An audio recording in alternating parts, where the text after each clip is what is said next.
Good evening, everybody. Welcome back to 22 Panels.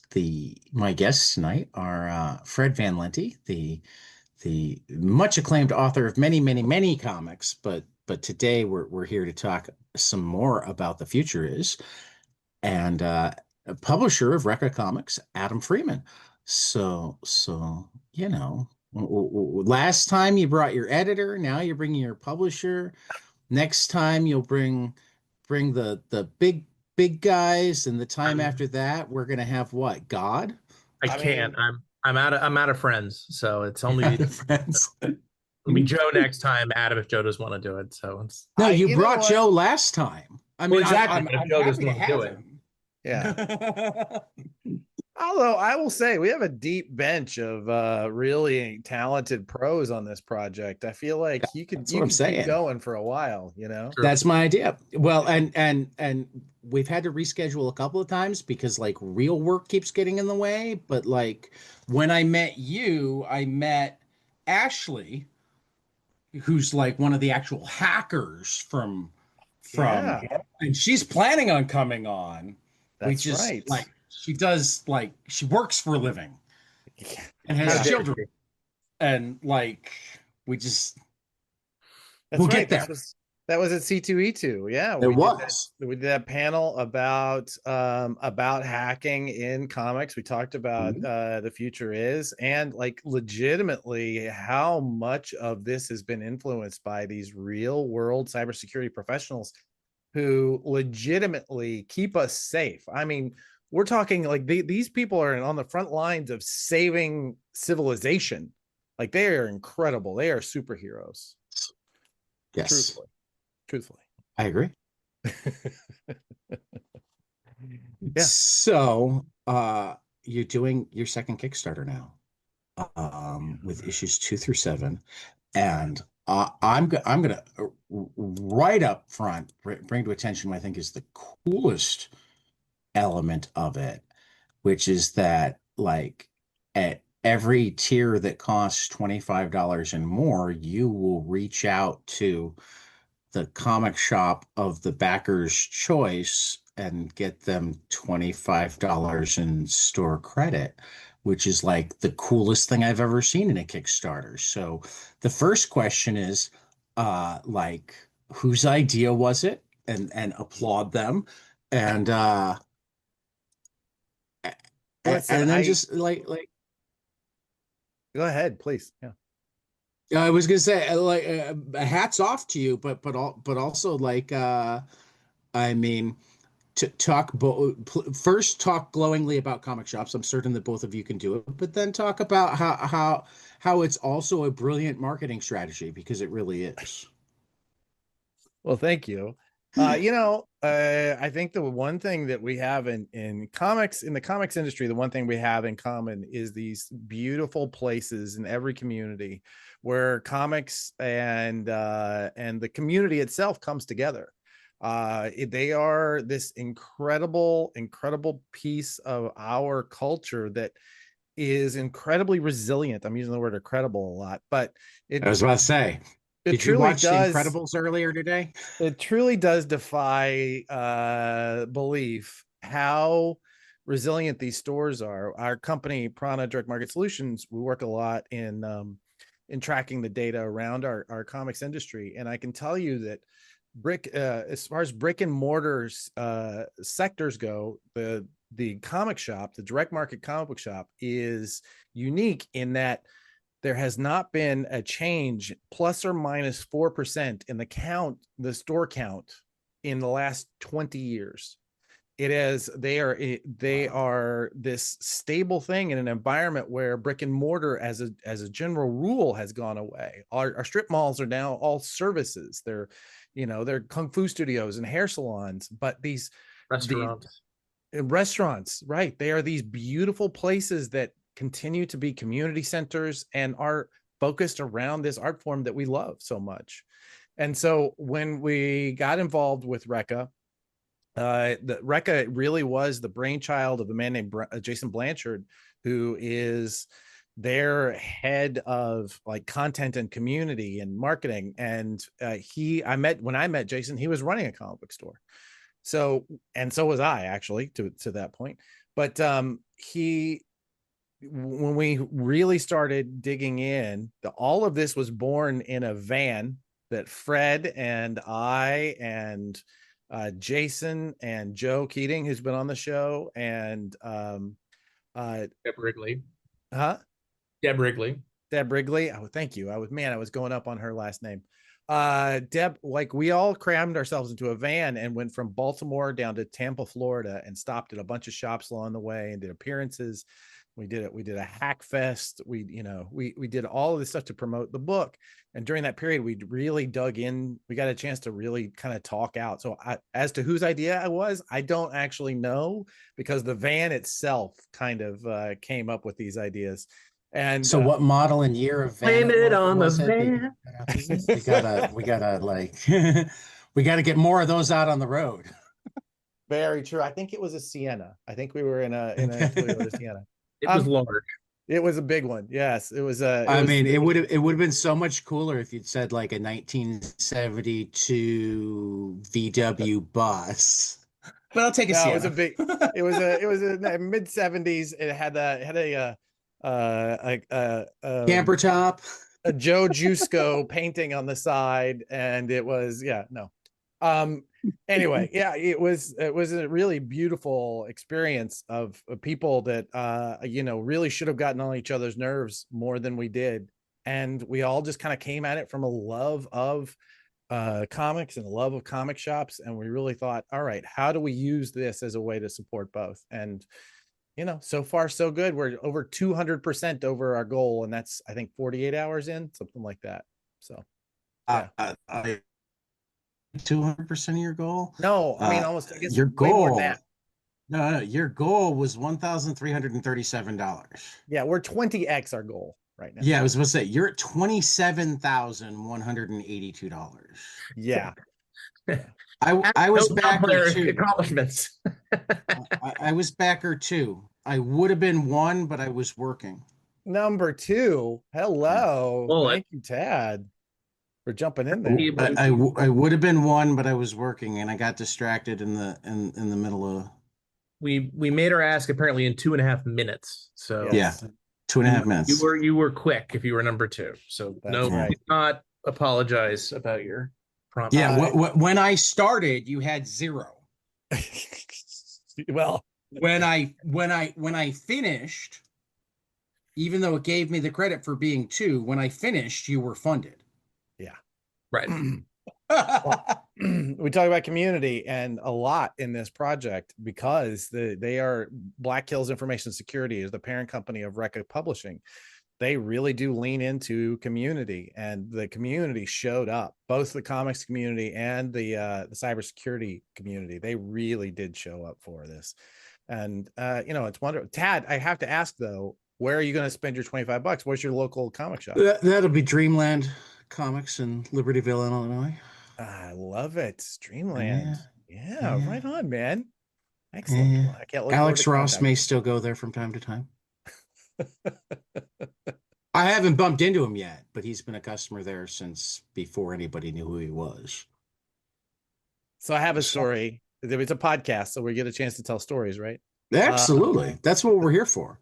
So I mean, I want to talk about the book. I want to plug the book, but I mean, Fred's been on this show before. We talk about baseball. We talk about Dungeons and Dragons.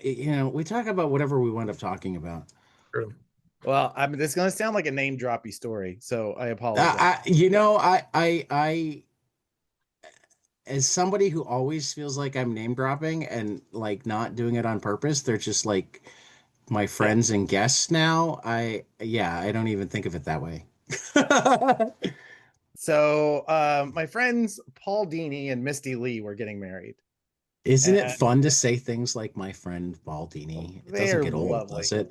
They're wonderful. But and by the way, their house is just I mean, he's not my friend, he's your friend. Yes, exactly. But what I mean is I have friends of similar stature, and it just never gets old to be able to say my friend. Never gets old. No. So they were getting married, and they had they got married on Halloween or like Halloween week. I don't remember now exactly. Okay. It didn't quite work out there as Halloween, but so they decided to have a costume ball, and it was Okay. beautiful wedding, beautiful space. And Bill Morrison and I were discussing going, and we both said kind of, I don't know that I want to wear like a goofy costume to a wedding. I would rather wear a suit.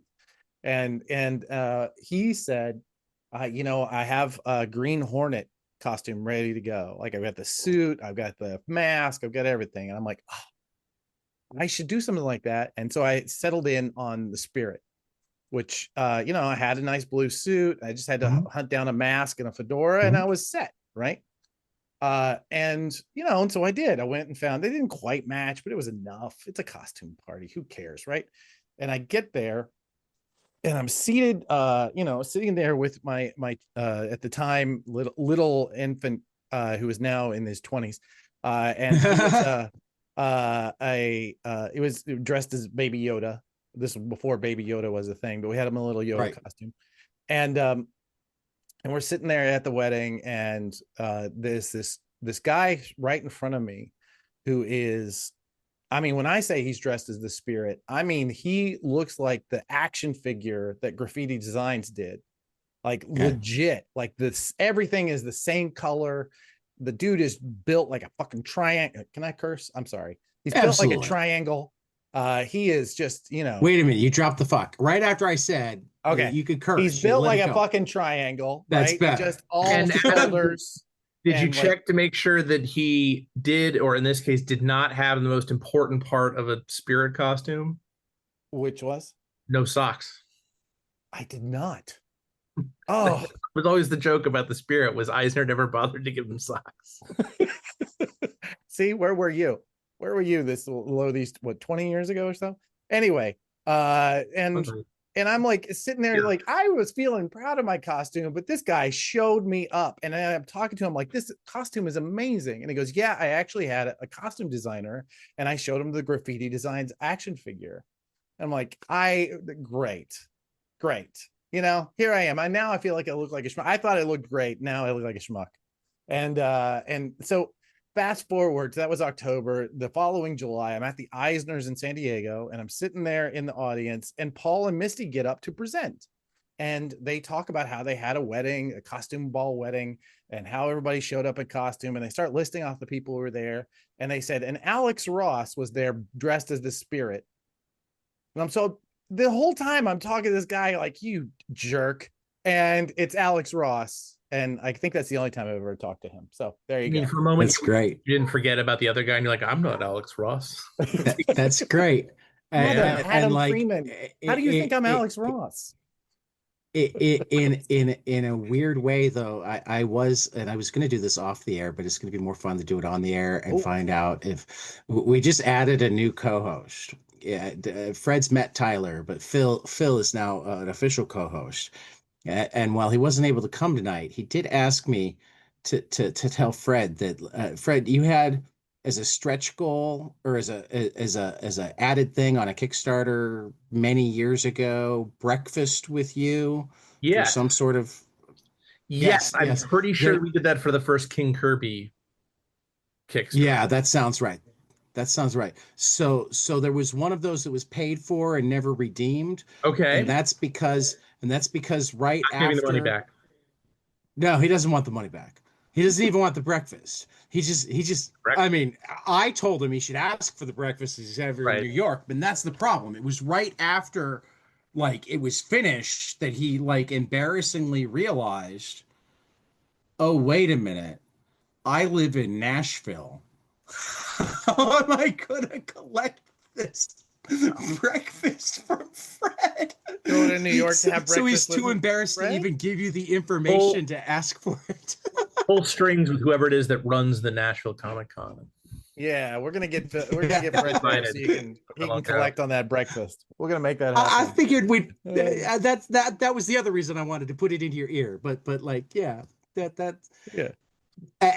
Adam's embarrassment not realizing that he was talking to Alex Ross made me think of remember that Phil got embarrassed and went, how do I ask him? I'm gonna ask him to come to Nashville and have breakfast.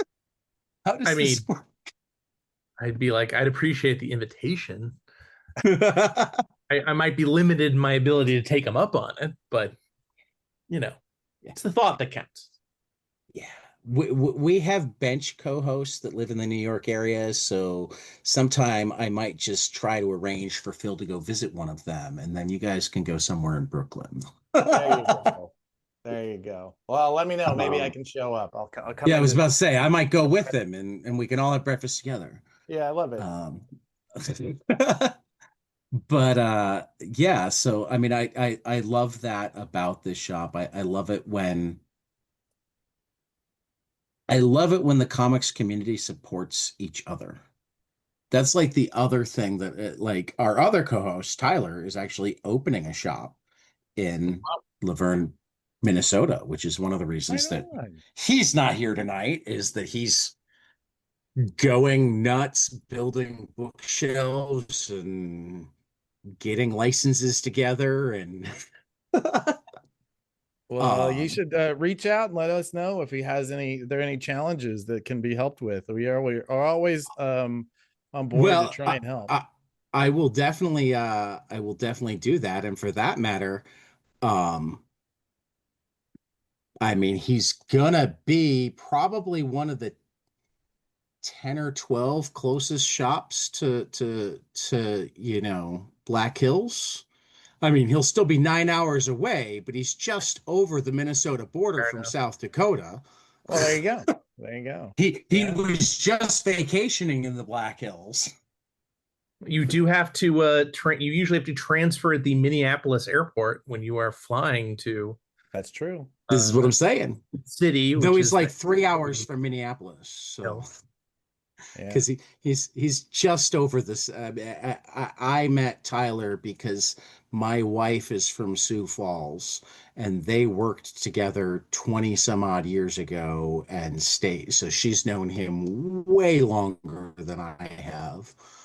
Um, and at one point on Facebook, he said, "I miss my comics podcast," because he had one before us.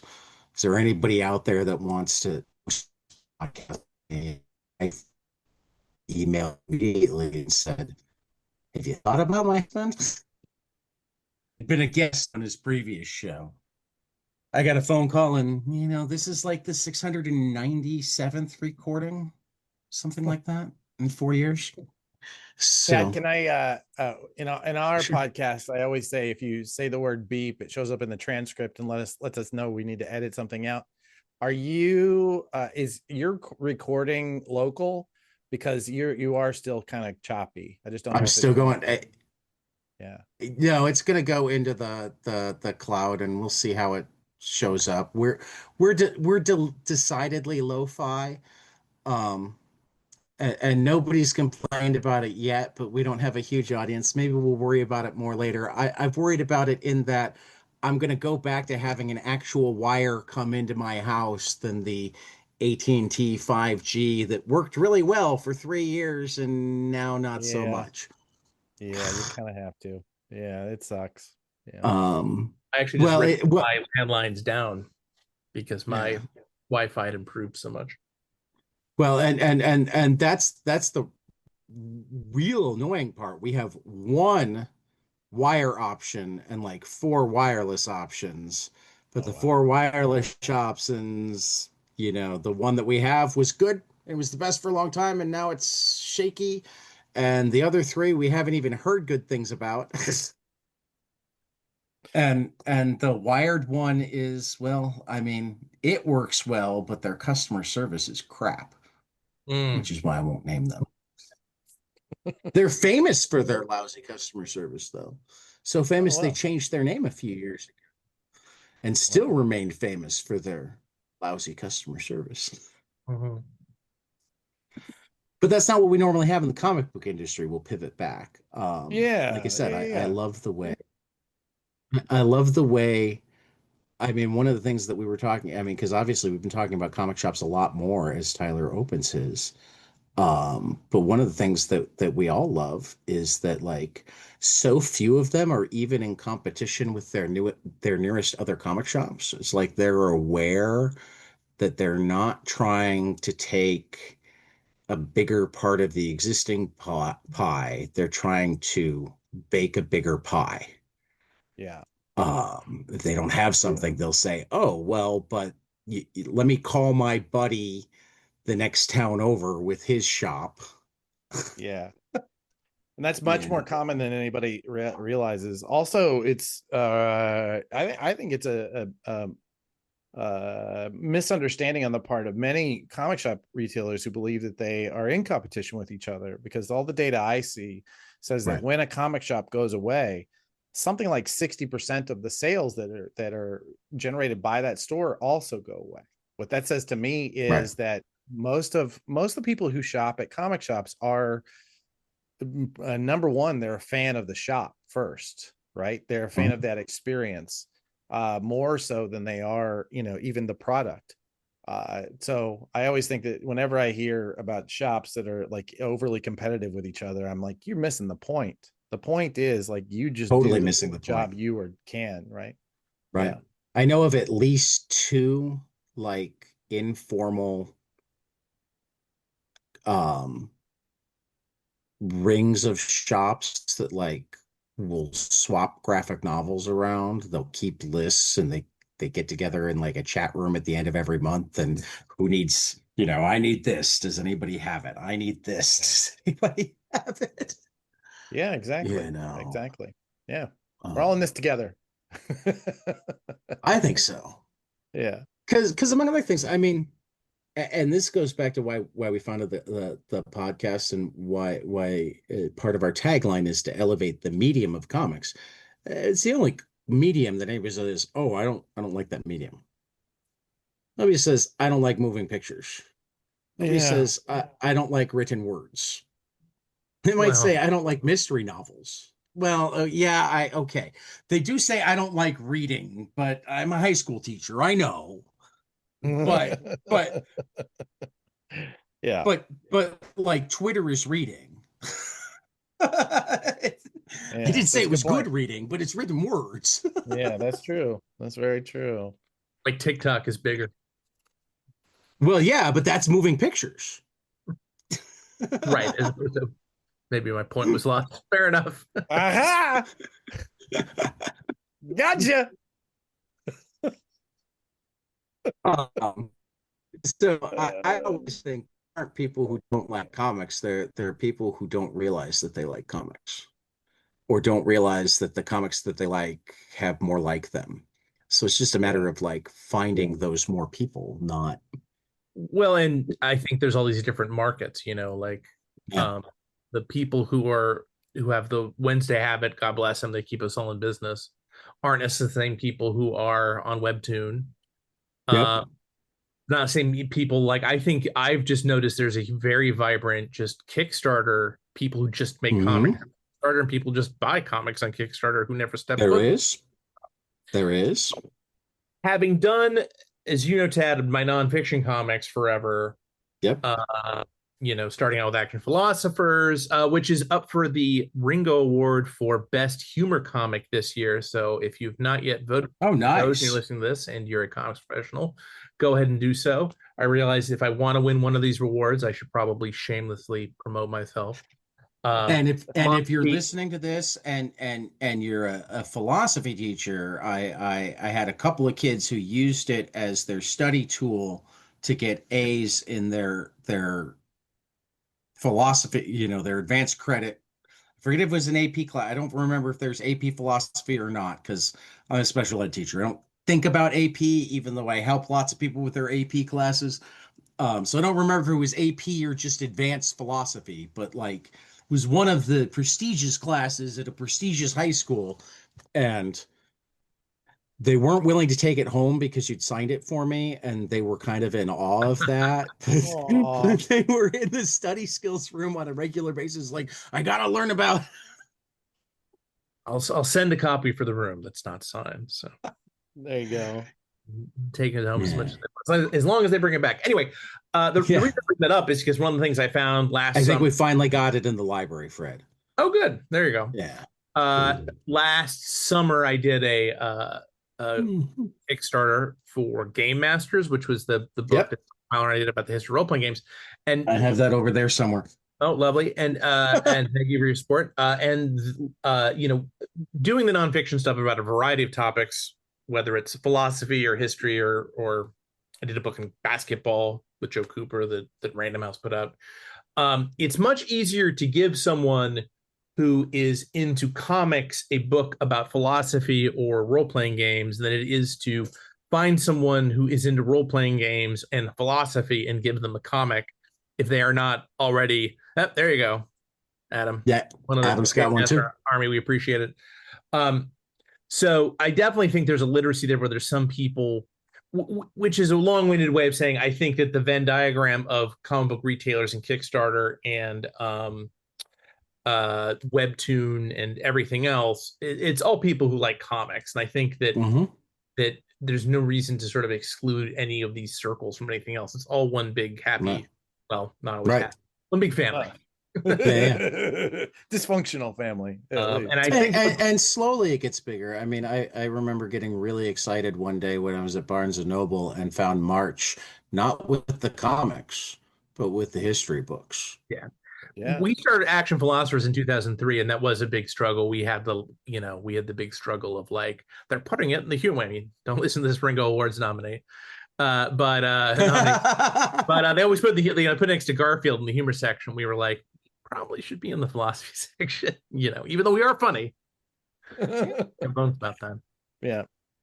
That's why Eisner came up with the term, or at least popularized the term graphic novel, was because a contract with God, which is to try to give it a more gravitas.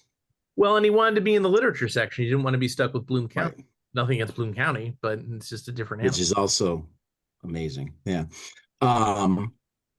So I'm gonna ask one book related question, but then spin that into a question for Adam. As I was rereading today, I love the fact that you did the first heist and then you put the team together. So you used to having that episode or that part of the movie or whatnot where the team gets thrown together. In fact, Greg Rucka was just thinking about this in his newsletter because he's doing the Cheetah and Cheshire rob the Justice League, and he was talking about the first episode of Leverage where you're pulling the team together, that sort of thing. Right. But you didn't. You guys did the heist. It's like you get to have the heist, and you don't know these people at all, and it doesn't matter because the heist is going to be awesome. And then the next 4 issues are pull the team together. Like, how'd you come to that decision? I think you landed it perfectly. Thank you. But it's kind of interesting to try to write a story with these characters that have really interesting backstories that we're going to learn more about. Right. But you barely even tell us what their skills are. You just throw them into it and let us go along with the ride. Talk to me about like that decision-making process, like how it was different. I mean, that is absolutely 100% a REKCAH decision. I wrote the origin stories first, or at least most of them, with the intention that they would come out first and would build this big heist, which is now ended up being, publishing wise, the second heist. We just wrapped up the art on 6 and 7, which is the climax of the origin arc. But I think the folks at REKCAH, and Adam, I don't even know if you were involved in this decision making at all, but they were like, well, this is cool, but let's do something where we have all the team already together. And rarely do you have an opportunity to do something like that where a publisher is willing, because we've been working on The Future Is since about 2023, probably. You may be even a little bit longer, your association with REKCAH. Yeah. And it's rare that a publisher's like, we've already paid, and for, I think, what became issues 2 and 4 were done, the Sally and Martina origin issues, and then REKCAH was like, you know what, this is cool, but let's have a sort of more of a quote unquote pilot that's them doing what they do right together as a team, pulling a heist, in this case, busting a human trafficking ring on a casino on the moon, which I'm happy with how that turned out. And then we sort of dialed the clock back, and I was a little worried. I thought people were gonna be a little confused, but so far everyone seems to be really jamming on it, which is awesome. Yeah. And just from a writer standpoint, it was terrific to do those origin stories first. I already had a great handle on these characters. Like that never happens where I've already written these characters by themselves for, multiple issues, and then I get to throw them all together. It just as a writer, Well, I mean, probably why that came out so well, in my opinion, was because I already knew the characters inside and out. Yeah. I heard, I mean, Matt Fraction for years has talked about how the third issue is really the first issue. And I recently heard him talk about how he was excited about the new Batman run because he was given enough lead time that the first issue coming out was actually the third one that he wrote because he got done with the first two and he went, I actually want to start it differently. And they said, sure. So it kind of sounds like you also got to do that. It's like, Yeah, here no, I it's am great. writing this book. And then it's like, wait a minute.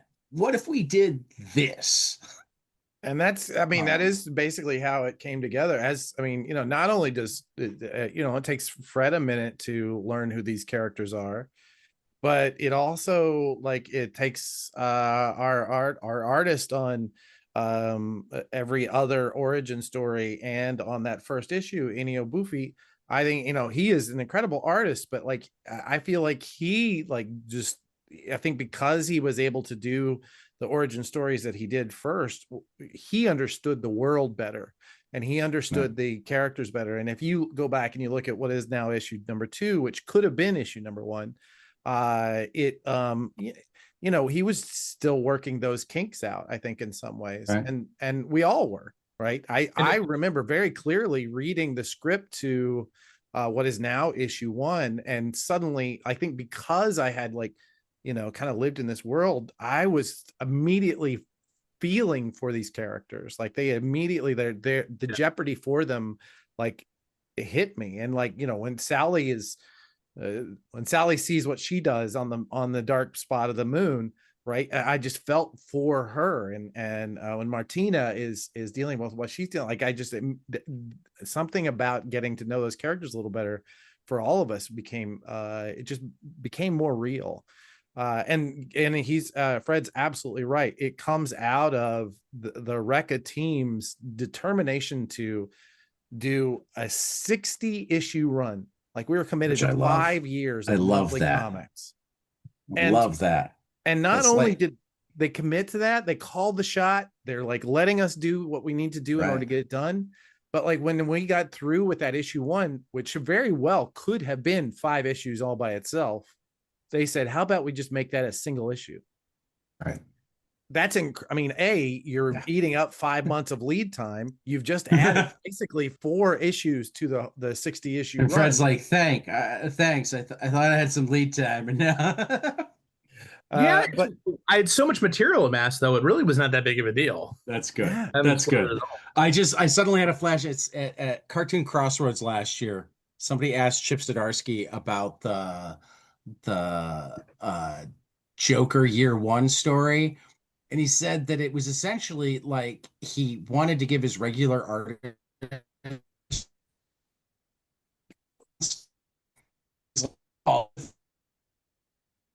because he did such a good job that DC decided to release it weekly. He's like, damn it. yeah. Well, be careful. Be careful I being only gave him half as much time as I was hoping to. be careful what you get good at. Warren Simons, a good friend of both Right. of Fred and mine, used to say, just be really careful with what you get good at. So there you go. Yeah. Yeah. Yeah. And who you get good at it for. Yeah, that's Because, true too. if you've got Very the true. right bosses, you could say, hey, no, this was really like supposed to be to give so and so some breathing room. Yeah. Yeah. It's comics. Who needs breathing It room? is. If things aren't on fire, it doesn't feel like we're doing our work.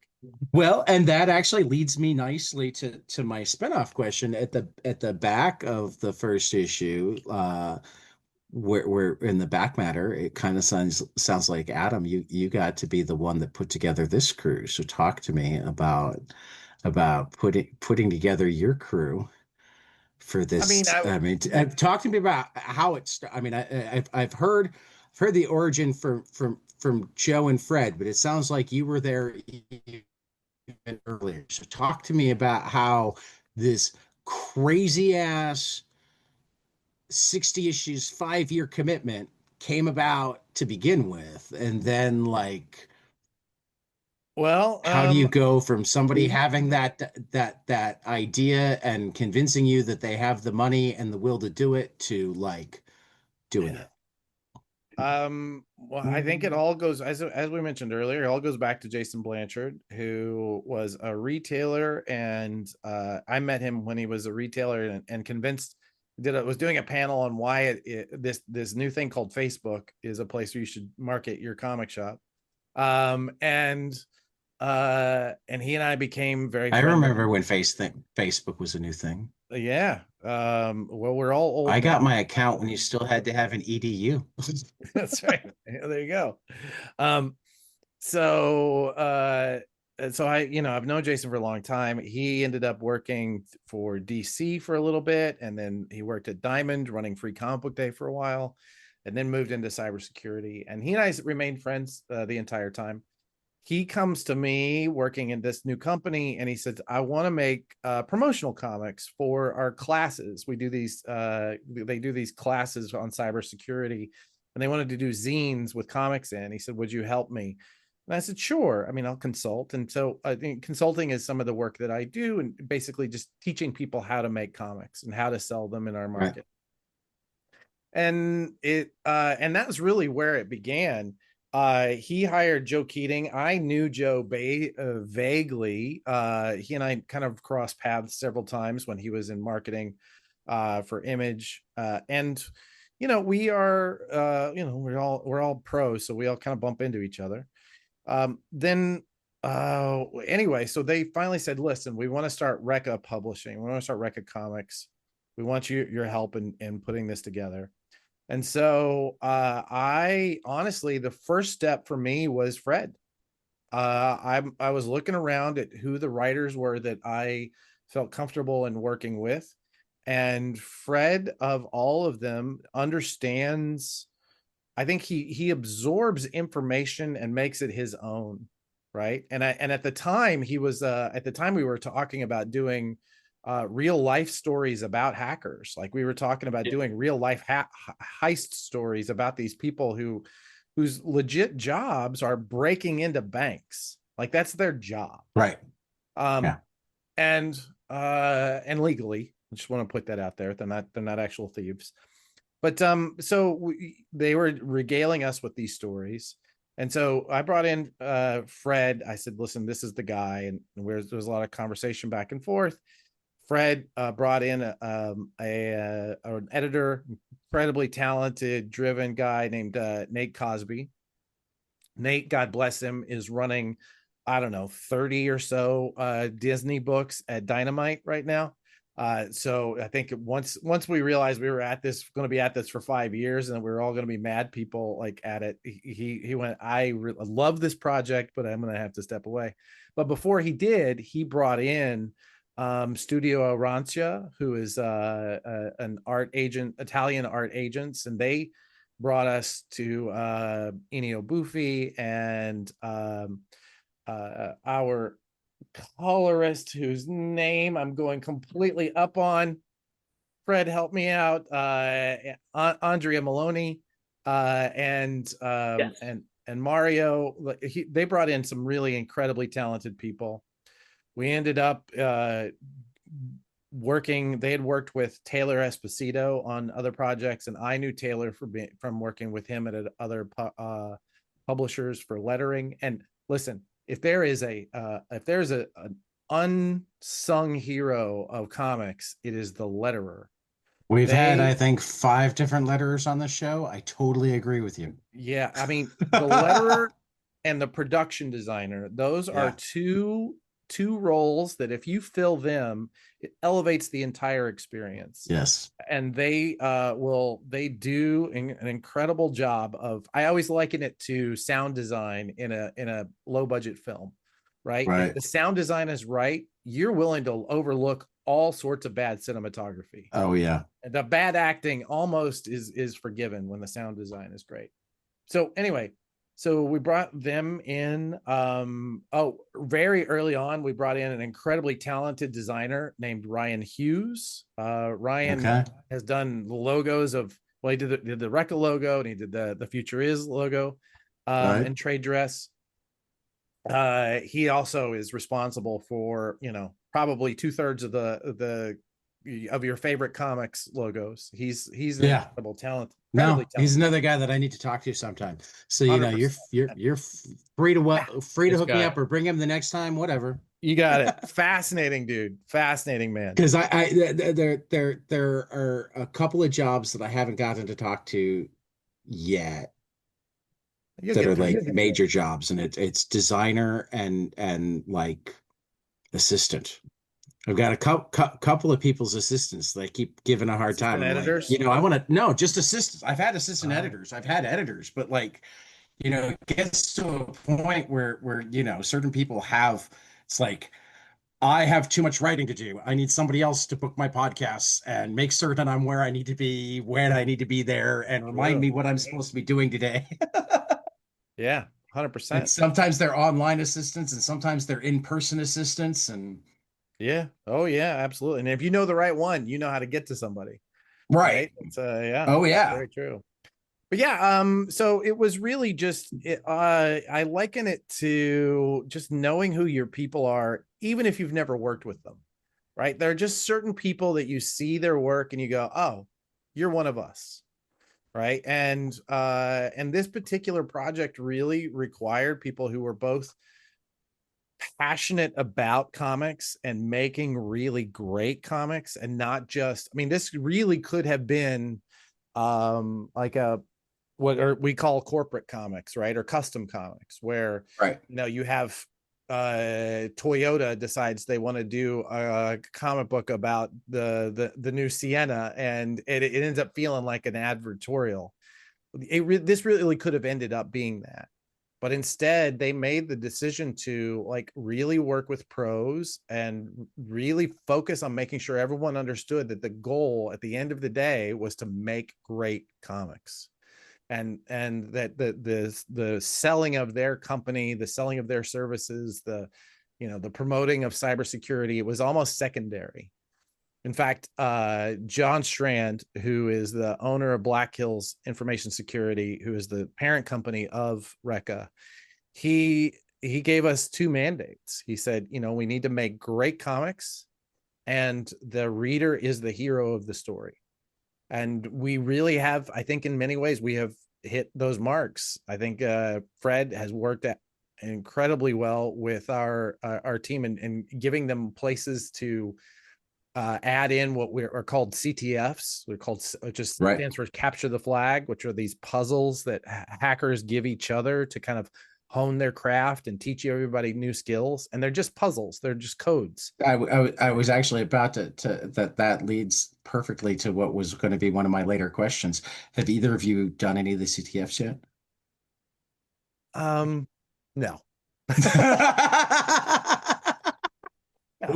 Joe Keating, he is all in on the CTF. True. Joe No, see, has done a bunch of them. Yeah. I looked at a couple and went, sometime I'm going to wind up binging these. Yeah, But I have a lot to learn before it'll be a binge rather than a bang my head against the wall. So Yeah. I need to have, because I just looked at it long enough to go, okay, I'm pretty certain that if I learned anything at all about how this works, this would get relatively easy for me. I mean, not easy, but Yeah, and well, and that's what it's designed for, right? Is to get you challenging comfortable. puzzle rather than foreign language. Yeah, and it's designed to make you comfortable with those with that Right. environment, right? So that you Right. don't see it and go, that's scary. Right. And I will say that that the community around Black Hills and in that hacker community, they've started doing their like essentially like step-by-step walkthroughs of the CTFs. They give themselves like I think it's like a year or something before they start putting these out, So they've started putting them out for this first volume. So you can see, what the steps are that they take on these steps. So yeah, it is. I mean, it's another layer on top of. I mean, because this is something that I brought up last time, is that aside from like selling comics and getting people to know about information security and advertising some for the information security company, particularly with the leaderboard, they're also recruiting their next set of hackers. Yeah. And these hackers all in one comic. I mean,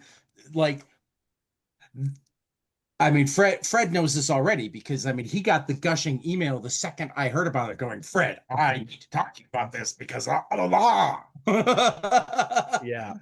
Because I love things that work on this is why I want to talk to your bosses at some point too, just because I'm just really impressed with the number of different purposes the comic has, while still maintaining that perfect comic purpose of just telling a great and entertaining story. Yeah. Though I have one nitpicky question for Fred. Cool. So you're only one. I'm winning. Well, yeah, no. You're not explicitly, but I hope he'll someday become explicitly either autistic or at least neurodivergent character. Made a comment about home being the state. No, statistical thinking. Because yes, 97% of accidents happen within 5 miles. Sorry. That's because you Hold. Did I cut out? Yeah, you cut out. Do not know what you asked me. Can you? Okay. You were talking about Eli. So he was talking about Eli was talking about home being the most dangerous place because 97% of accidents happen close to home, which is very first level statistical thinking, because you spend close to 97% of your time within 5 miles of home. So it's not actually really more likely that you'll have an accident at home. It's you have more time at home. So it might be that the middle of the street 5 miles away, in terms of the amount of time you spend there, you'll have a lot more accidents there. But because you spend more time at home, even though there's less accidents, it's kind of like the airplane is the safest way to travel. Yes, 200 people die when an airplane crashes, but there's one crash for every 10 billion miles rather than one crash for every 50,000 miles in a car. Okay. And I'm just feeling like hacker Eli would have known that. That it's kind of a misnomer statistic, that it's more dangerous at home because of that. Right. Well, you will actually Fred in the most project either of us have ever worked on. Fred, carry on. I tried not to it. I said I feel. Well, Tad, I like you am a teacher. So I'm going to put my teacher hat on here and say, could you rephrase that? Because I don't see that. To me is a description, not a criticism. I don't understand what the criticism is, I guess. Well, number one, and number two, I think we're both saying the same thing. And number there's something that has to do with the steam. Yeah. So the way he was talking to his mother, it seemed like he was saying that home was incredibly dangerous. She was saying you're safe at home, and he's saying, well, actually 97% of accidents happen at home. And I don't feel like that would have made him think that home was more dangerous, because he also knows that he spends so much more time that it skews the number. but that doesn't change the fact it's still you're. But I don't understand what you're arguing, because I feel like we're saying what I'm saying is like to the statistical threat. That's not to say that it sounds like what you're trying to say is what Eli is trying to say, that home is actually threatening to him, which I don't think was what he was trying to say. that's fair. I think number one, I think Eli likes correcting his mother. No, that's fair too. What young person does not like correcting their parent? That's what I got out of it, which is that's fair too. Eli I just know that like any kid likes the brain, boss's mom around. My autistic statistical longtime baseball number brain immediately went, yes, 97% of accidents happen at home, but your chance of having an accident at home is like 1%. I mean, I'm not going to do the full numbers, but let's say it's 1% per minute, whereas crossing the street in the city of Chicago, it's 5% per minute. Okay. It doesn't, the statistic only took location into account, not time. And time's a critical variable. But again, I don't know if you're editing this. I love Adam laughing here. I will argue about this until the cows come home. I have no problem with it whatsoever. That's the joy of the podcasting format. If I was on Jimmy Kimmel, we'd already be cutting to commercial, or probably cutting to commercial an hour ago. In fact, I probably would never have been invited to be on Jimmy Kimmel. So appreciate you, Ted. I'm here. But I guess what I'm failing to understand is what you're actually. So what you're saying is well, I had initially read it as him saying that home was in 4, but and I like it that way. So I'm not arguing against it anymore. But because you gave me a satisfying framing. You totally cut out again. What I can't tell, and I need to go listen at some point, is what I have a feeling that sometimes the both of them get picked up by the recording in the cloud, and they just don't get to the other person, because we'll have to figure that out. But what I was saying was that in my head when I read it, I felt like he was telling his mom, well, I was actually safer when I was over there than I am here. But you now told me that he was messing with his mom, which is also a completely valid thing for him to do. So with that reframing, I now love it the way it is. And obviously, spoiler alert for that story, it then immediately follows the scene. Someone attacks him in his home. So he was actually right. Yeah. First place, so it kind of undermines the whole thing. But I totally get it. I'm not neurodivergent. We have an entire Eli focused storyline coming up very soon that is very neurodivergent focused. So Tad, I'm very interested in what your take on that is going to be. I've definitely talked with some folks about that. But no, I get it. I get it that for a lot of neurodivergent folks, home is very much where the heart is. Well, but I'll also toss in that, like, and I say this as a neurodivergent folk who also works special ed with a lot of neurodivergent folk. Like so many things in life, you meet a neurodivergent person, you've met a neurodivergent person. Yep. So, I mean, it's entirely possible that he can be brilliant in a lot of ways and never go beyond first level statistics. Not want to do more than 2 numbers at once rather than doing 3-dimensional. That would also be a valid answer for Eli.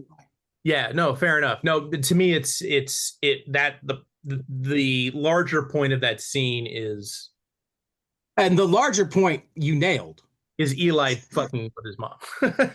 That's why I started with, I had a very nitpicky. I knew it was autistic nitpicky. It bothered me, and 99% of everybody who read it didn't think anything about it. we picked the shit out of that nit. I will say we did. I enjoyed it. I've been enjoying this this back and forth. I think primarily too because for me it comes out of an experience of this project. I don't know if you would even assume this, but it turns out in the cybersecurity world is has a few neurodivergent folk in it. I would And assume that most of them are neurodivergent. shocking, I know, right? And And if they're not, they have a whole untapped market of hackers out there. So John Strand, I mentioned him earlier, who is legitimately in this world, is like it's hard. It's really hard to talk about what a celebrity he is when you're in a room full of hackers.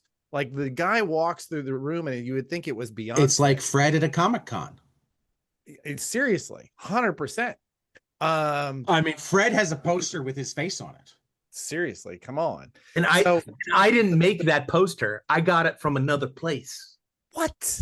Someone else made it. Right. Making posters with his face on them. He had to pay for it. They made him buy it. Well, that's true too. No, they printed too many, and I got an extra one. So John is he gives he gives notes. He gave a lot more notes early on, but he's almost always the last person to look at everything, and many times he'll say, this technical piece that you did, it's a little bit off. Let's tweak it so that it rings true for our audience who understands the tech behind this. And so that is his role is, I mean, A, he pays for everything, but B, right, he like does this like kind of sanity check for us on what is and is not possible. And this is actually what I love about having smart guests is that was literally where I was going with my nitpicky question was sure. Like, do you have somebody that yeah, so but so I remember your conversation just now about actually Eli's line reminded me of a note that we got pretty early on from John, which was, if I can remember, I'm gonna do my best to try and quote it because it just stuck so hard. He said, "My people are the actually people, and I am their king. So I will actually you." And so yeah, it's I love that we're I'm in comics. I'm used to it. It's like it's turtles all the way down. It's just the actually's all the way to the floor. It's well, I'm very well actually EE as well. So it's all good. I'll never forget how annoyed I was that everyone loved that yelled. The joke among my friend group is that's not how canals work, because there's a whole plot point in The Shape of Water, a movie I didn't particularly like anyway, that revolves around getting a fish man into a canal in a way that is absolutely not how canals work. I just went on and on and on about it. And finally my friends were like, shut up, no one cares. No one cares. And now whenever my wife may regularly say during TV or movie watching, this isn't a true story, right? That's right. Yeah. We're all afflicted. Yes. Yeah. Yeah. Oh, so I've gotten to read the first 5 issues, and the Kickstarter includes 6 and 7. So 6 and 7 are the original First Heist. We still okay. Yep. Okay. The you want to tease it all for anybody that's sure. not already kicked in on your Kickstarter that's 25 times its goal already? Number 5 just dropped in comic really shops today. Closer to 23 times, but we have, I think, 22 days to make up the rest of it. We'll get to 25. Exactly. We'll get to 25. In fact, I think the 5th issue just dropped today in comic shops, which is sounds right. ARF, the service dog to the machine intelligence Art, who is the non-human member. Well, unless you count ARF, there's 2 non-human members of the team, and that's their origin is this issue. Right. And so, I mean, So if you've That been, was a brilliant decision to decide that the machine intelligence needed a service animal. Which yeah, I is, was pretty I proud of adore that. myself. Thank you. Uh, yeah, I read that they sent me to this. REKCAH sent me to the Netflix of the series called "The Future of Things" or something like that, and so one of them was about the future of pets, and I was like, well, can we reverse this, and as opposed to having the dog talk like an up, right, which is a lot of what the tech, like read me, like what I feel like we don't need dog translators necessarily, like They're pretty good at getting their message across. cat translators. It's a different story, but we have we'll probably. Except that we want cat translators. It would be nice if they could tell us, like, cats are particularly notorious about hiding illness and injury, so it'd be nice Okay, if, that's like, fair. that would be the But one I, thing. Talk to the vet, right? That would be the one thing I would really want. but I Anyway, think a lot of what they'd be telling us is, I know where you sleep. well, yeah, well, it would be. I still think it would be a lot of ignoring us. That too. I'm always fascinated when some people think cats don't know their names. I'm like, cats know their No, names. there are They don't give a actually shit what you have to say. there are Different thing. scientific studies that say that cats absolutely understand you. They just often choose not to Boundaries. listen. Right. And this one, my favorite thing about this one, which you may have seen to be in the show, is that he loves bags and sleeping on bags. Can you see Yep. that? I've got a couple of cats like that. He's been down there this whole interview. So if Yep. you've been paying attention, starting with issue 2 through issue 5, there's been a through line of the people kind of plaguing our heroes, and as Wheeler keeps picking them up, which is sort of a thing Rain. really ripped off the Shadow. The Shadow in the original books would always find people who were desperate and bring him and make him his agents, and that's sort of Right. what we're doing here. And then the 6 and 7 is our first two-parter, which is where they go after this group, Doom Scroll, who is a former black hat hacker collective that's turned into a quote unquote cybersecurity outfit called uh, Rain Security Systems. So it's the heist is coming up where they go after Rain corporate headquarters. So that's Looking coming up. forward to it. Issue 6 I'm drops in. I'm looking forward to it. I was crossing my fingers when I asked for PDFs that they were done and I was going to get those too. But, I'll forgive you. Or Hey, Joe. Joe's the one. leave them. No, 6 is not quite. Quiz 6 is. Oh no, 6 just went to press. Yeah, I just approved that one to print, so it is Okay, cool. it is done. Yeah, So it's 7 that's not quite done yet. not we're almost Yeah. getting real close. Yeah. No. It's been phenomenal so far. I've been enjoying the ride. You guys, I understand why I'm enjoying the ride because you seem to also be enjoying the ride and enjoying each Oh other's yeah, company and have that. I think I've been my very, last. Go ahead. I've been very lucky in that I tend to like what I work on. There are a couple books I've quit smartly because I was like, oh, this sucks. This is not for me. Fortunately, this is absolutely not okay. Quite the opposite. Right. His resignation letters coming after issue 10, Adam. Dude, Yeah, well, I'm working on issue 20. it's true. It's a 60 issue run. I mean, He's Um, keeping I think up what something like 4 different artists working right now that are currently on interior art. So he's staying ahead of all of them. So yeah, he knows are we way able to hear further any new down than we names all do. yet?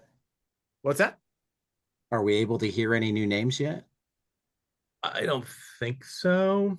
And I will say I do have some experience in this because I worked for the Webheads when Amazing I Spider-Man was remember. So that Right. was that's what this feels like, is a lot of keeping artists fed Right. and jujitsu. And you know how, like, on a lot of TV shows, it's like they shoot scenes from multiple episodes in this course of a single At shooting once. Right.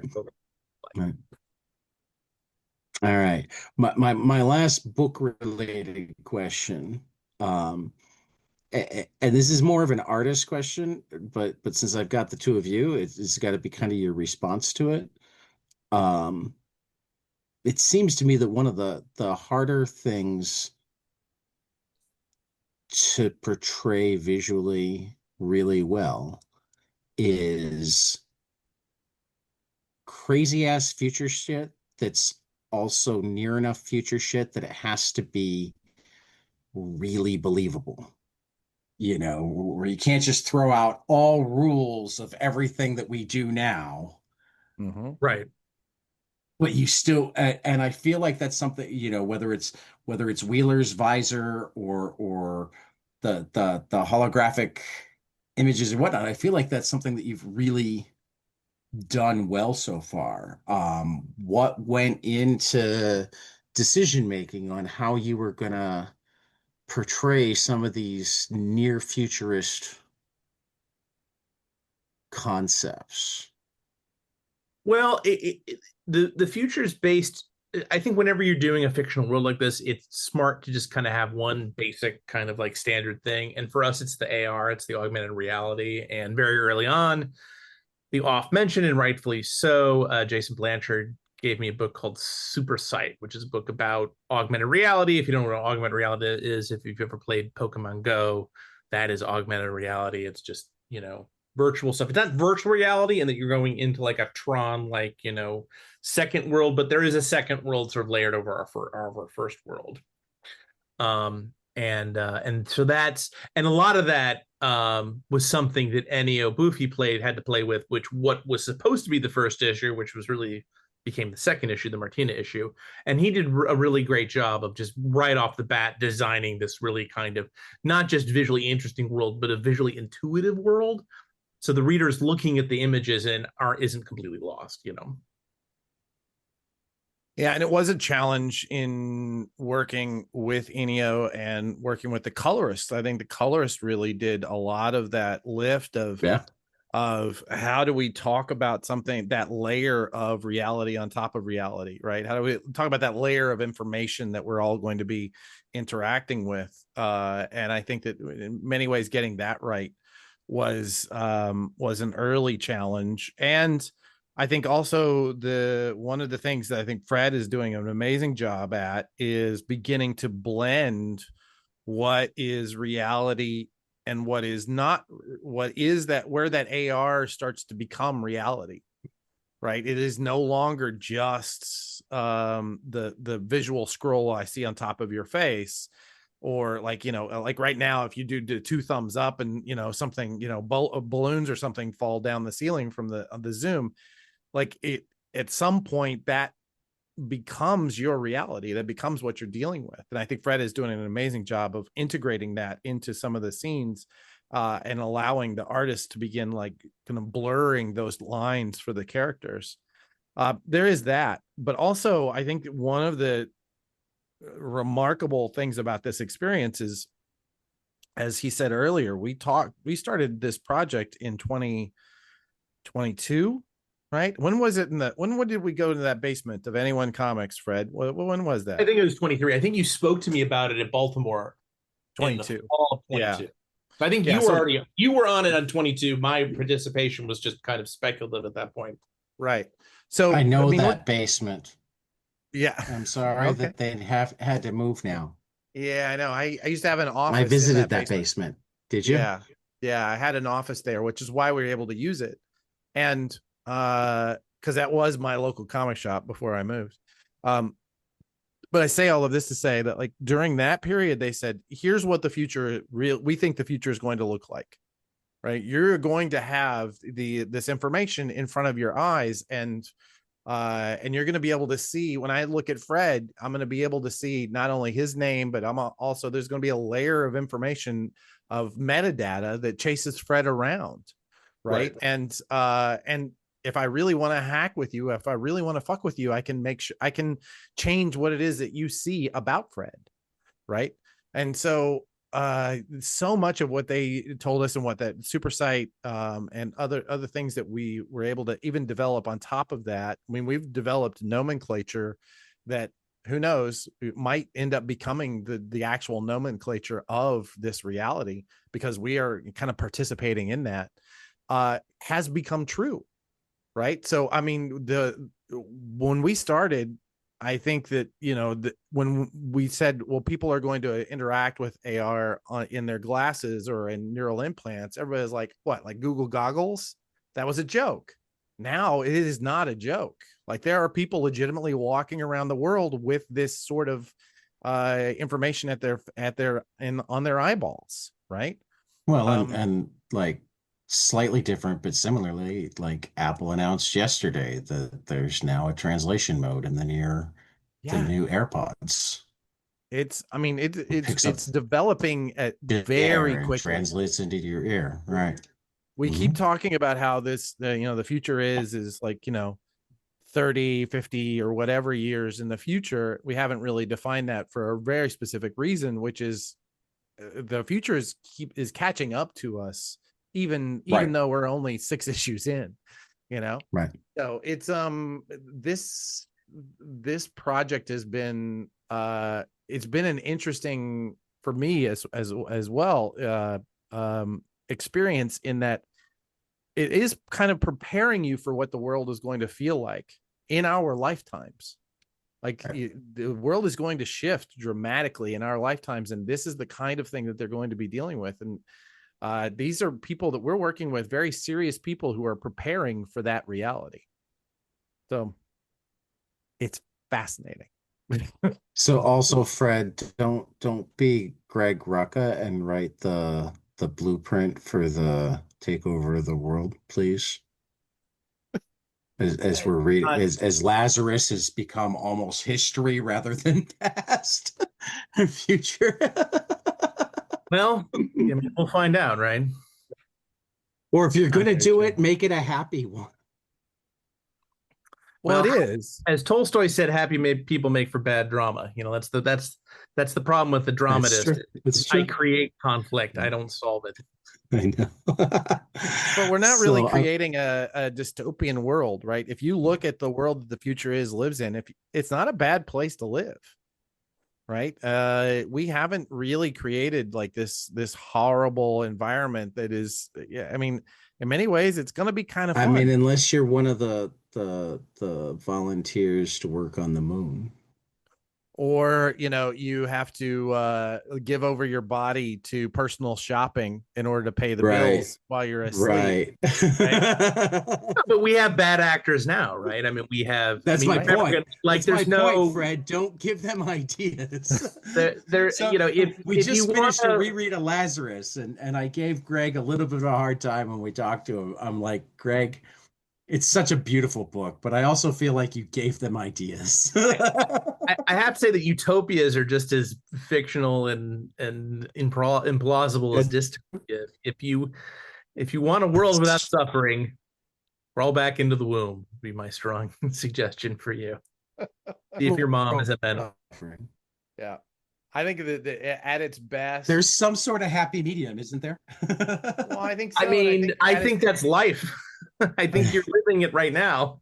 I mean, people talk about science fiction as like, why are you giving them ideas? Why are you telling them how to destroy the world? Or, well, they talk about technology and say, why are you doing the thing that the dystopian writers said not to do? Right. Right. Both of those are I, bullshit. That's all Yeah, bullshit. I do want to make it clear that I was joking. Yes, I know. I view science fiction much more as cautionary tales. And yes, they sometimes become roadmaps, but more times than not, it actually comes out because somebody else has already discovered the roadmap. Yeah. But the science fiction writer goes, "Oh, this thing that you're doing, just because you think it's cool, you're not thinking about the bad things." or I would actually even push back on that. I think in that particular instance, it's not the science fiction writer's job to say don't go down this path, because down this path there be dragons. No, I Like, didn't even say it was their job to say not to the go science down. They're fiction just fleshing authors, out the the science fiction possibilities. author's role in that place is to say, this is the reality that's coming. Right. Prepare for that. because Yeah, this that's is what I the meant. reality that's coming. AI Yeah, is yeah. coming, right? We are going to be dealing with this world. We can't I just still say hate AI is bad. and this is actually why I love that Fred made it mechanical intelligence. I hate that AI term, Yeah. particularly right now where it's way more of a marketing term than, increased computing power is absolutely coming. We're a long, long way from a mechanical intelligence that can truly create.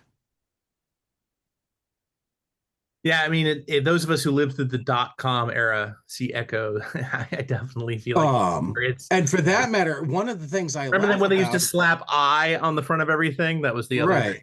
I mean, detection. one of the things I laugh about, like in education, is how much we're talking about and trying to use it for things that it's not designed for. It's like, oh, you don't have to write your math worksheets anymore. Yes, you do. AI is terrible at math. Terrible. And you know why? It wasn't designed to do math. It doesn't know the rules of math. It's a language model. It's looking for other math problems. And if they were done right, great. And if they weren't done right, it doesn't know the difference. Fortunately, it also can't comic storytell worth a damn. But that's Exactly. again What because no one's caught it. what it's really good at that people like completely bash it for, and I'm not saying that we should get rid of translators for art because there's a nuance to translation, but it's really good at translating because it was designed to look at language and predict what comes next. Sure. So, I mean, that's one of the things that blows my mind is first of all, we use the term AI for, I mean, I was in a training where they were using the term AI for everything from like a basic spreadsheet to large language models to a really good calculator. And they were just using it interchangeably. And I'm like, you're talking about like 17 different things, and you're Yeah. just calling them Uh, AI. Game Masters, the role playing game history book is Humanoids Right. is bring it out in France next year in French, and they asked me to write a chapter focusing on French gaming for the French edition, and I think I'm gonna write it in French, a language I can't read, write, or speak, but I think I can win. I know enough about Romance languages in general that I think with the help of Google Translate and the fact uh, there's a retired guy who lives down the hall from me who's from Paris. Yeah, I was about to say, make certain you I'm have going at to least lift one this up in human this go one. through to clean it up. But I think it's doable. And partly I also have to figure out, you know, do French gamers use French terms, the French equivalent for the English terms, or for that matter, the Japanese terms, or do they just use the other language words? So it's all something I'm going to have to figure out. Right. The person who I read the most who wasn't strictly like a programmer and working on making AI, but stayed on top of where the world was with it was Kevin Drum, who unfortunately passed away late last year. Um, but he actually noticed, God, almost 10 years ago, he had a blog post about, I don't know if anybody else noticed this, but like Google Translate got infinitely better overnight about a week ago. And sure enough, like a week after that is when Google announced that they turned on their large language model for Google Translate. But one of the differences there versus like a chat GPT is like it had a very specific set of stuff that it was trained on, not the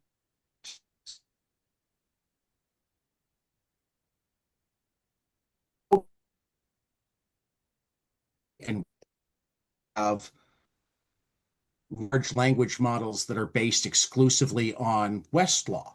Because the ones using ChatGPT will wind up having citations to cases that don't exist.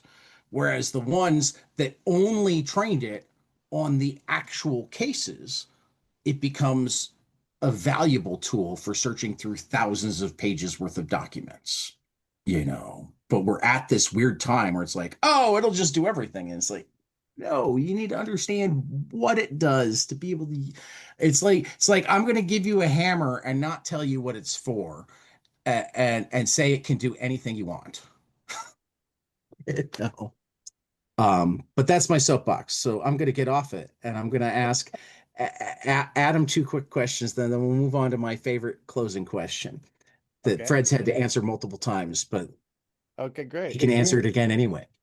Can't wait. But Well, good news is I Adam, don't remember it, so it'll yeah, be a nobody ever does, and I love that because everybody likes it and then they forget about it. So that's perfect. It makes it the perfect question because I get different answers every time. But Adam, the first is it's Atom, ATOM, exclamation point, which I'm guessing isn't what your mother put on the birth certificate. If it is, just correct me right now. No, no, it was an internet joke that got out of hand. That if you, I don't know if any of your listeners were involved in the Warren Ellis forum back in the day. It was a joke that I put into a signature file that I forgot was there, and then when I tried to change it, somebody who I had an internet crush on said, "No, no, no, that's your name now." And I went, "Okay, sure." And then it just made it easier for me to get quoted in the newspaper as a retailer, and Okay, that because that was a big deal back then. You had to get quoted in the right? newspaper, and then it just became about marketing. Now every time I use both interchangeably now. It is a legal alias, so I can sign contracts as ATOM exclamation point, but it honestly these days, it professionally I go by that, and personally I go by ADAM, but honestly I don't care what you call me. No, no, I Yeah, understand. yeah. Yeah, I, I just I think it's cool, but I also knew that there had to be some level of story. I Yeah, of wasn't course. like trying to go, how dare. It was No, like, I mean, there's a long history. You got Elliot S. Magan. You got you yep, know. yep. Um so I had to ask. And the second thing is I first like describe it for listeners because we're a audio podcast, but second, I love your t-shirt and I'd like to know where you got it. This is brand new. I just got this today. There's a podcast called Comics Are Dope. And Okay. he recently did a post saying, "Look, I need to upgrade my machines." And I will say that I follow a lot of comics content creators and podcasts like yours. I do a podcast myself. And I think that there's an incredible value that for these content creators are bringing to our industry right now, because at the time there was a time when our Fred and our job was to court what was then the comics press, these websites that would report on comics, or magazines would report on comics, and our job was to work with them to try and promote our content or our product. And Right. these content creators, I add you to that, you are fulfilling this like really incredibly important role in our industry of giving us a platform. I prefer to think of myself as a conversation haver than a Fair content enough. creator. I I kind of hate the appreciate that. content word, but Okay, well, still, but I appreciate the compliment anyway. so the role that you fulfill in this is crucial to the work that I do and that Fred does. So when I see stuff like that, and yeah, it's a if you I can describe it. It is the Comics Code Authority, the classic seal, and it's got a big red mark across the word approved. It basically says not approved by the Comics Code Authority, which I absolutely And that's subscribes. totally what caught me is like, and cause I know the comic book legal is a approved by the Comics Code in the past. So initially, I wondered, new CB LDF design, but I think it's even cooler to know that it's one of Yeah. our fellow podcasters. Amen. Amen. I think So, depending on whether or not your audio cut in or out, I think you were saying that the CBLDF owns that trademark, and they do. And I think I have somewhere deep in here a t-shirt oh for that as well. So yeah, yeah. no, It's I didn't know if I didn't know they owned the trademark. I just knew that yeah. they had a T-shirt with it. Yeah, I think they were gifted that by, I don't remember who exactly, which estate, but yeah. Yeah. Yeah. Anyway. Yeah, no, there's a notebook, there's hoodies, there's a disapproved trucker hat. So yeah, they've put this on a number of I think a lot fantastic of that items came here. out of our Fred and my mutual friend, a man named Alex Cox, who now works at Image Comics. At the time, for the longest time, he was the head of basically fundraising for the CBLDF, and I think Well, he but was I was he was actually talking championing about all your that shirt. stuff. I No, I I was understand talking that. What I'm saying is, comics are dope. Yeah. oh yeah, yeah, yeah, yeah, Has yeah. put that logo on t-shirts, sweatshirts, a notebook, a trucker cap, Yeah, man. a throw pillow. You can You get got to get that merch. a disapproved comics are dope throw pillow for your couch. I'm approving of this, and it might be me spending even more. I spent, thank God, A, I have no other vices, and B, I have my sugar mama, a public art school teacher that allows me to spend way too much of my paycheck on comic book stuff. Let's hear it for art teachers. I'm married to one as well. 100%. Love Yeah, it. aren't they great? They really are. And that's one of the reasons that I buy less t-shirts because she's a printmaker, so she makes them for me. There you go. There you go. Well, that's wonderful. So the closing question that Fred might remember when I ask it, but Adam, well, no, Adam, you get to decide whether you're going to go first or because Fred's had to do it. You can decide that you need time to think, and then Fred will get put on the Okay. spot. The All question right, I'm ready. is, tell me Okay. something you love, Uh-huh. preferably a comic, but we don't really have rules. Preferably storytelling, but again with the rules. But something that you love that not enough people around you have experienced, and you want them to because you want more people to talk about it with. Good question. I'm surprised I Ooh. forgot it actually. So something that I Yeah, that's what you love, said the last two times too. something that I love I know. that That's why I not love the enough question, Fred. not enough people around me love, because I want to be able to discuss it and You want to be enjoy able it. to have conversations about it, enjoy it with people. Oh, that is a tough one, man. Hmm. And as I tell people, like again, comics are great and ideal, but I'm not into limits. Storytelling is great and ideal, but I'm not into limits. Previous answers are, oh, and like some people are like, oh, it must be obscure. No, that's why I said people around you. Nate Powell, the last time he was on said, I just got back into X-Men comics. I've been reading Jonathan Hickman's X-Men run, and I know for most of your listeners, they know tons of people that are reading these, but I'm in the indie comics scene, and nobody reads X-Men anymore. Andrew Iden said his tomato garden. So that's like kind of the also, if you want to give me more than one thing, you're allowed to. Okay, I'm just gonna freeform here for a minute. I'm gonna go the things that I am into that not a lot of people I that are around me are. Okay. Um let's see. Um I when I need to relax and take my brain off of work, I play Minecraft. And I do that like just Hey, me I personally. know lots of high school kids and even more middle school kids will play with you. That's right. Exactly. I know.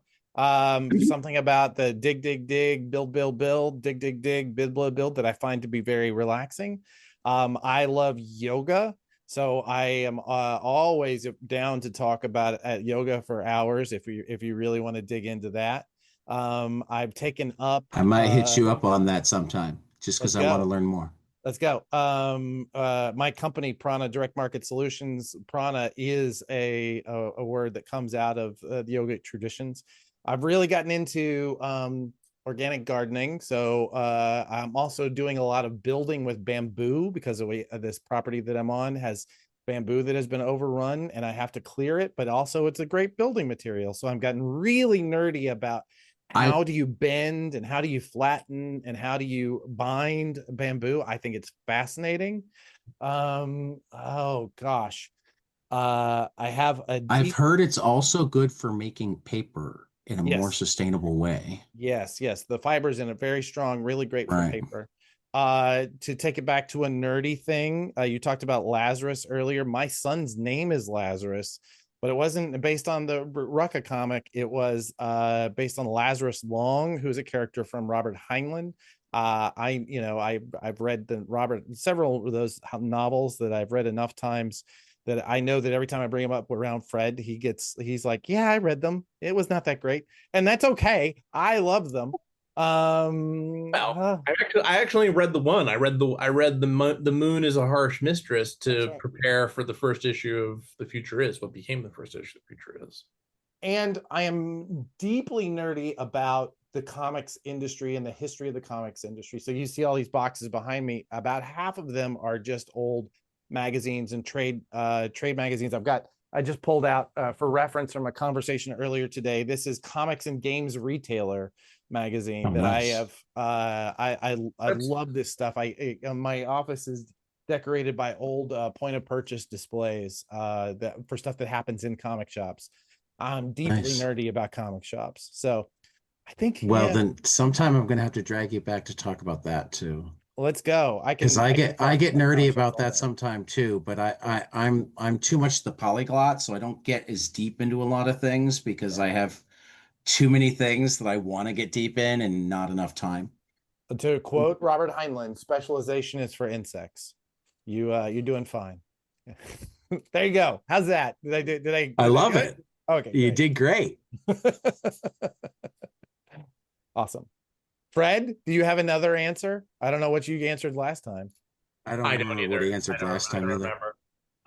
The thing that really blew me away recently was actually a video game that I stumbled across during the French game research I'm doing now for this book for humanoids.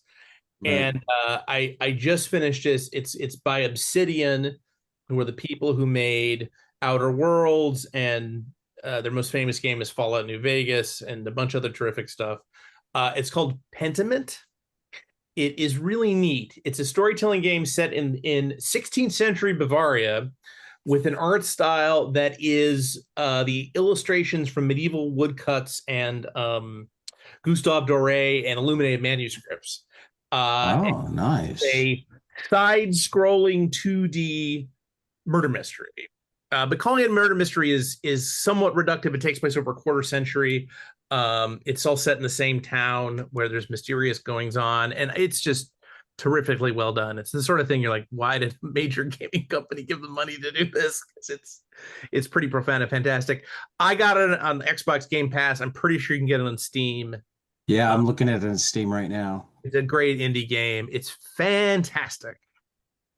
You know what? Can I change my answer? I'm going to throw out everything I said earlier, and I'm going to go even nerdier. I wish I had more people in my life that I could play backgammon with, because I love backgammon. And never played. I once knew how to play. Well, my mom taught me how. If we get stuck in Rapid City again, Adam, you're gonna have to teach me. You got it. I'll bring. Well, and I will say, just because I'm down to learn anything that anybody's passionate about, if we're ever at a con together and you want to teach me to play backgammon, you're on. You got any money? Because we can. I didn't say I gamble on it.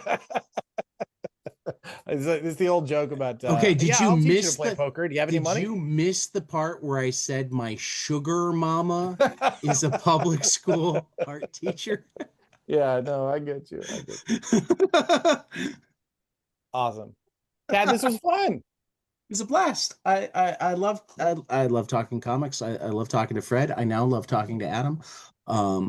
Thank you so much for joining us.